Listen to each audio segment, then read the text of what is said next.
আসসালামু আলাইকুম সবাইকে। স্মার্ট অ্যাপ্লাইয়ের ভার্সন 3.1-এ আমরা কিছু পরিবর্তন আনছি। তো আমি এখন আসলে ক্লিয়ার করে দিব যে কী পরিবর্তন আসছে। এইখানে আপনারা দেখতে পাচ্ছেন এটা নতুন ভার্সন 3.1। আগের ভার্সনে কিছু বাগ ছিল এবং গুগলের কিছু চেঞ্জেস আসছে এপিআই-এর, সেই জিনিসগুলো আমাদেরকে আপডেট করতে হয়েছে। প্রথমত আপনারা যেটা করবেন, আপনাদের ক্রোমের এখানে যাবেন, ম্যানেজ এক্সটেনশনে যাবেন। এইখানে আপনারা দেখে নেবেন আপনাদের স্মার্ট অ্যাপ্লাইটা 3.1.0 আছে কি না। সাধারণত এটা অটো আপডেট হয়, না থাকলে আপনাদেরকে আপডেট করে নিতে হবে। এখন এখানে মেজর চেঞ্জেস কী আসছে। মেজর চেঞ্জেস হচ্ছে আপনারা অনেকেই হঠাৎ করে রেট লিমিটের একটা অ্যালার্ট পাচ্ছিলেন। মূলত আমরা তো গুগলের জেমিনাইজের ফ্রি এপিআই কি সেটা ইউজ করতেছিলাম। তো এইটা গুগল হঠাৎ করে তারা কিছু চেঞ্জেস নিয়ে আসছে নতুন আপডেটে। আমরা এই রেট লিমিটে গেলে আমরা দেখতে পাবো যে আমরা আসলে এই মডেলটা মূলত ইউজ করতেছি। আমাদের এই সিস্টেম আপনার এপিআই কি এর মাধ্যমে জেমিনাই 2.5 ফ্ল্যাশ লাইট এটা ইউজ করতেছি আমরা। তো এইখানে এই যে আমরা হচ্ছে প্রত্যেকবার যখন কভার লেটার অ্যানালাইজ করি বা কভার লেটার রাইটে কভার লেটার ক্লিক করি, একটা ক্লিক মানে এপিআইকে একবার রিকোয়েস্ট করা। একটা এপিআই কি থেকে আপনি প্রত্যেক মিনিটে ম্যাক্সিমাম 10 বার রিকোয়েস্ট করতে পারবেন। 1 মিনিট শেষ হয়ে যাওয়ার পরে আবার পারবেন। এটা বেশি সমস্যা ছিল না।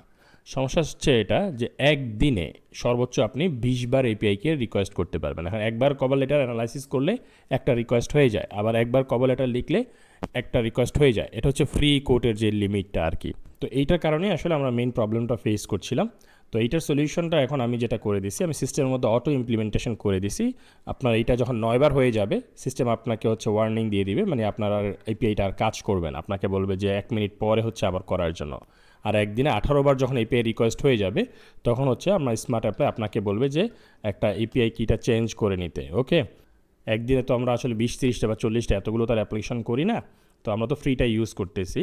তো এখানে যেটা করব আমরা হচ্ছে 2-3টা জিমেল দিয়ে 2-3টা জেমিনাই এপিআই ক্রিয়েট করে রাখবো। তো একটা যখন আমাদের দিনের লিমিট শেষ হয়ে যাবে, আমরা জাস্ট এইখানে নতুনটা পেস্ট করে দিব, তাহলেই কাজ করবে, আর কোনো প্রবলেম হবে না। তো যতদিন পর্যন্ত আমাদের ফ্রিটা থাকবে আমরা ফ্রিটা ইউজ করব। তো এটা ছিল আসলে মেজর চেঞ্জেস। নতুন যে আপডেট আসছে, আমি কভার লেটার রাইটিং পার্টে কিছুটা কাজ করছি। যেমন আমি যদি এখানে এটাকে একটু দেখাই, এই জবটার জন্য যদি একটু কভার লেটার লিখি, এটাকে ইমপ্রুভ করছি। এটা আরও ইমপ্রুভ করবো আমি আস্তে আস্তে। রাইটে কভার লেটারে যাই। আগের ভার্সনে আপনার নামটা নিত না, এখন হচ্ছে আপনার নামটা এখানে নিয়ে নেবে। প্লাস এখন এটা আগের থেকে অনেক স্মার্টলি কাজ করতেছে। যেমন এটা অনেক বড় একটা জব ডেসক্রিপশন। আপনি যদি একদম নিচের দিকে যান, এই জব ডেসক্রিপশনটা সে এখন পুরো যত বড়ই হোক না কেন, সে পুরোটা পড়ে দেন হচ্ছে সে স্মার্টলি জিনিসটাকে লিখবে। যেমন এইখানে ক্লায়েন্ট একটা জায়গায় বলে দিছিল type red development in the response, মানে একদম কভার লেটারের দিকে রেড ডেভেলপমেন্ট কথাটা লেখার জন্য। আমরা যখন রাইটে কভার লেটার দিছি, সে কিন্তু একদম উপরে লিখে দিছে যে রেড ডেভেলপমেন্ট, এইভাবে যেভাবে দেওয়া উচিত। ওকে, এরপরে হচ্ছে সেই স্মার্টলি যে ক্লায়েন্ট কী চাইছে না চাইছে একদম আরও ডেপথভাবে আসলে সে এটাকে এখন লিখে। আগের থেকে অনেকটা ইমপ্রুভ হয়েছে কভার লেটার রাইটিং পার্টটা। এটা আস্তে আস্তে ডে বাই ডে আরও অনেক ইমপ্রুভ হবে। ধন্যবাদ সবাইকে।